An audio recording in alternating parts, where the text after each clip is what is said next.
Selamat malam. Pada kesempatan ini, saya Gustian Wismaya Anwar, NPM saya 20700542612, dan rekan saya. Dan saya Yusri Zalhamsyah, NPM 2070054460001. Kami berdua akan mendiskusikan mengenai mata kuliah elektronika, khususnya untuk aplikasi photo multiplier tubes. Kami siapkan untuk memiliki tugas 1 pada semester 1 tahun 2020 dengan dosen kami, Ibu Kiki, MSc. Pada kesempatan ini,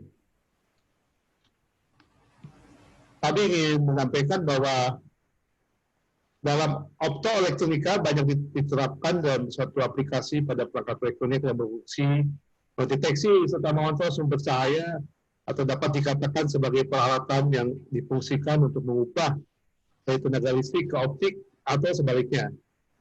Sumber cahaya yang digunakan dalam aplikasi diantaranya adalah fotodioda, LED, laser, dan tabung fotomultiplier.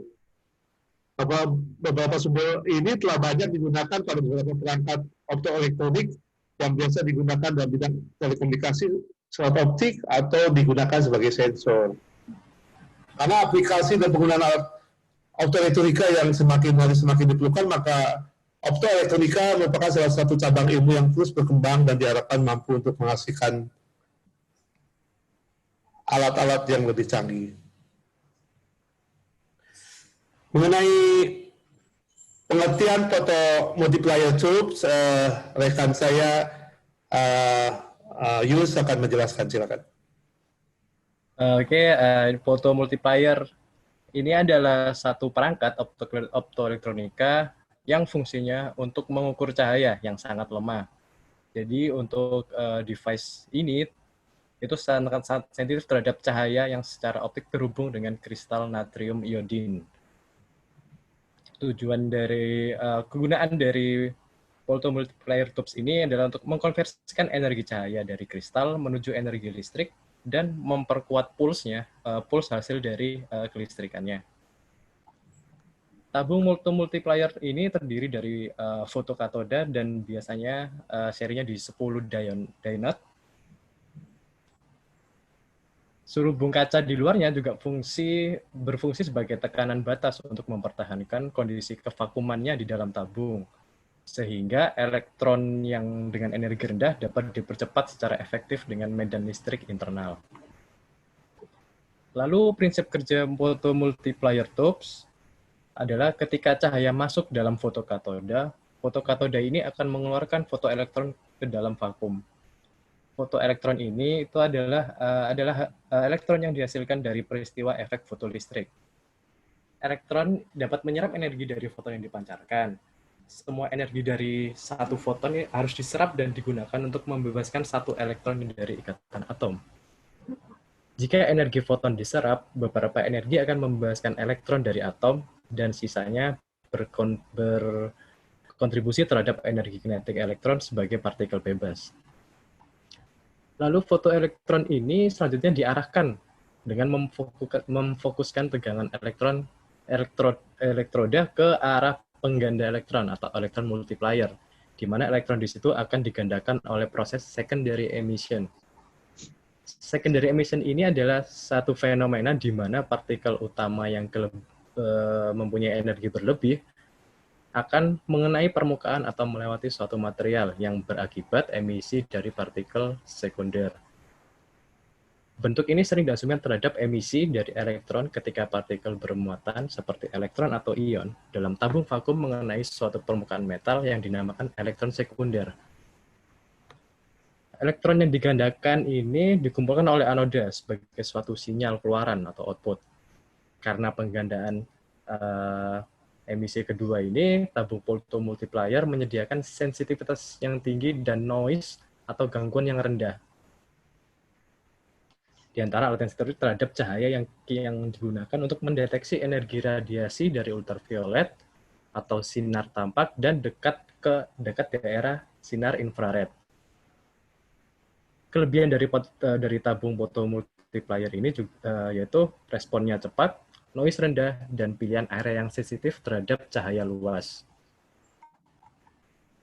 Ya benar, Toyus.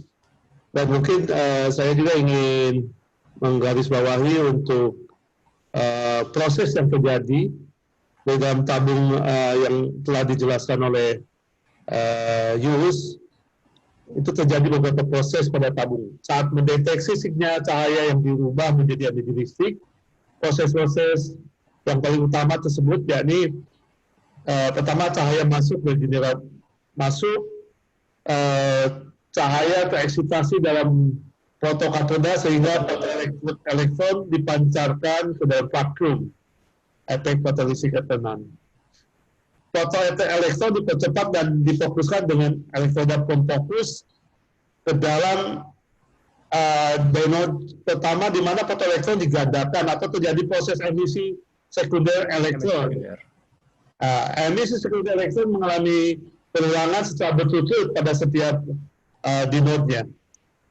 Penggandaan elektron sekunder dipancarkan dari dinode terakhir, akhirnya dikumpulkan oleh anoda. Itu kita bisa lihat dari gambar 7 ini bagaimana proses yang terjadi dalam tabung fotomultiplier. Selanjutnya kita akan diskusi mengenai karakteristik fotomultiplier tubes. Silakan, Toyus. Oke, untuk karakteristik dari fotomultiplier tubes ini sama halnya dengan alat atau device-device yang dengan basis elektronika yang lainnya. Hal tersebut berkaitan dengan ranah di mana fotomultiplier tubes ini akan digunakan atau diaplikasikan sebagai komponen penunjang dalam suatu sistem instrumentasi sederhana maupun yang rumit. Beberapa karakteristiknya yaitu antara lain satu, karakteristik waktu. Fotomultiplier tube merupakan fotodetektor yang mempunyai respon waktu yang cepat. Waktu respon secara primer ditentukan oleh waktu transisi yang diperlukan untuk fotoelektron ini dipancarkan dari fotokatoda untuk mencapai anoda setelah digandakan, sebagaimana perbedaan waktu transisi di antara setiap fotoelektron. Karakteristik kedua yaitu linearitas. Jadi fotomultiplier tubes ini menunjukkan linearitas yang baik dalam arus output anoda pada rentang yang luas dari level sinar cahaya sebaik daerah penghitungan foton. Lalu karakteristik selanjutnya, keseragaman. Keseragaman ini merupakan variasi dari sinyal output berdasar posisi fotokatodanya. Lalu karakteristik berikutnya, stabilitas. Variasi output dari fotomultiplier tubes ini dengan waktu kerjanya secara umum digambarkan sebagai karakteristik hidup. Yang dapat dimaksud yaitu kemerosotan yang dihasilkan dari terkena tekanan dari sumber tegangan arus dan suhu ruangan yang dinamakan sebagai kelelahan atau fatigue. Lalu karakteristik berikutnya histeresis. Jadi ketika sinar datang dari sumber tegangan dirubah dalam fungsi step. Jadi fotomultiplier ini akan tidak dapat menghasilkan output yang sama dengan fungsi step tersebut. Fenomena ini yang dinamakan sebagai histeresis. Lalu karakteristik berikutnya arus gelap atau dark current. Hal ini akan muncul arus lemah yang mengalir dalam fotomultiplier tube bahkan saat dijalankan dalam keadaan yang benar-benar gelap. Arus tersebut idealnya harus dijaga sekecil mungkin karena fotomultiplier tube ini digunakan untuk mendeteksi jumlah cahaya dan arus setiap menit. Lalu karakteristik berikutnya rasio SN. Jadi ketika mengamati bentuk gelombang keluaran dari fotomultiplier tube ini, dua jenis komponen noise dapat dilihat. Satunya muncul bahkan tanpa input sinyal dan lainnya dihasilkan oleh sinyal input cahaya. Lalu karakteristik berikutnya after pulsing. After pulsing ini yang dimaksud adalah pulsa yang keluar setelah pulsa sinyal output. Jadi terkadang after pulse ini akan mengganggu pengukuran sinyal dengan tingkat yang lemah, diikuti pulse amplitudo yang lebar. lalu akan mengurangi resolusi energi pada penghitungan skintilasi, dan akan menghasilkan error pada aplikasi penghitung pulse. Lalu karakteristik terakhir yaitu ketergantungan cahaya terpolarisasi. Jadi sensitivitas dari photomultiplier tube ini mungkin akan berpengaruh terhadap polarisasi cahaya. Jadi ketika cahaya yang terpolarisasi memasuki bagian fotokatoda, pemantulan fotokatoda bervariasi terhadap sudut datangnya. Ya, terima kasih. Itu kalkulisasi dari photomultiplier. Sekarang kita melangkah ke aplikasi dari photomultiplier tubes. Itu ternyata lumayan luas. Aplikasi ini dapat dipakai, diimplementasikan untuk hal-hal yang sangat powerful dan signifikan. Aplikasi dari tabung multiplier diklasifikasikan menjadi 3 jenis, yaitu satu, photon counting. Pada awal tahun 1950, astronot menggunakan photon multiplier dalam photon counting untuk mengukur bintang dengan kekuatan yang sangat lemah. Sejak saat itu terjadi peningkatan pesat dalam aplikasi photon counting. Informasi dalam sinyal mengandung laju deteksi foton dan struktur waktunya. Contoh penggunaan photon counting adalah uji kesehatan dan narkoba, pemeriksaan antibiotik, inseksida, dan bakteri dalam industri makanan, hamburan laser dalam spektroskopi untuk analisis molekul, pengukuran partikel submikro. Nah, berikutnya untuk pulse encoding, ini jenis yang kedua. Teknik ini dikembangkan dalam industri tenaga nuklir untuk mengamati radiasi menggunakan photomultiplier dan skintilasi untuk mendeteksi X-ray, sinar gamma, dan ionisasi. Partikel telah meluas ke dalam rentang penggunaan yang sangat komersial seperti pengobatan nuklir, radiologi, uji non-disruptif, pengamatan ketebalan dan massa jenis sinyal informasi mengandung udara dalam setiap pulsa dan laju kejadian. Kemudian jenis yang ketiga adalah analog detector, digunakan pertama kali untuk membaca suara dalam film. Photomultiplier masih digunakan hal ini untuk mengkonversi hasil tapak hasil seluloid dalam keadaan digital dengan mesin penayang film dan scan dalam fotografi resolusi tinggi. Sinyal informasi mengandung level transisi dan level absolut. Diaplikasikan dalam mikroskop elektron, spektroskopi massa, inspeksi kaca, dan pengamatan polusi. Demikian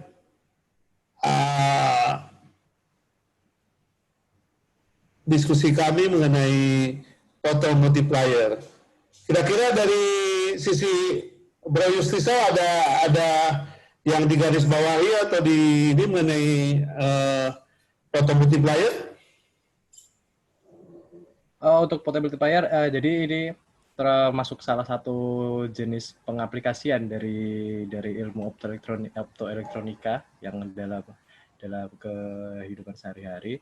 Jadi beberapa aplikasinya sudah diaplikasikan ke dalam kegiatan sehari, seperti tadi ada untuk contoh penggunaannya seperti uji kesehatan dan narkoba, terus untuk pengobatan nuklir, uji non-destruktif, radiologi, dan sebagainya. Jadi yang tadi sudah kami berdua dengan Bapak Gustian sudah kami jelaskan, yaitu apa sih yang dimaksud dengan photomultiplier tube, bagaimana prinsip kerjanya, bagaimana skemanya, bagaimana karakteristiknya, dan bagaimana aplikasinya dalam kehidupan sehari-hari. Begitu Pak Gustian. Ya, terima kasih. Thank you so much. Ya, terima kasih. Terima kasih.